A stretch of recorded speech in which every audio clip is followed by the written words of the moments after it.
Cafeteria style coffee. তো চলো কি করে বানানো যায় দেখে নিই।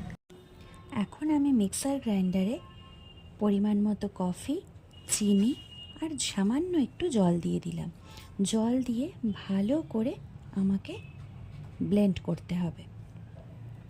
মিক্সার গ্রাইন্ডারে যখন আমি ব্লেন্ড করেছিলাম, ব্লেন্ডিংটা ঠিক হয়নি, তাই আমি এখানে আমার একটা হ্যান্ড ব্লেন্ডার আছে, তো সেটাতে আমি যখন ব্লেন্ড করেছি তখন দেখো এরকম কনসিস্টেন্সিতে কিন্তু কফিটা চলে এসেছে। এটাই একদম পারফেক্ট।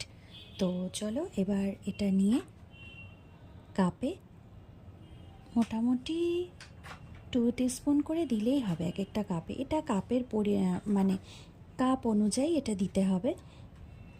যার যেরকম কাপ আছে সে সেরকম পরিমাণ মতোই দেবে।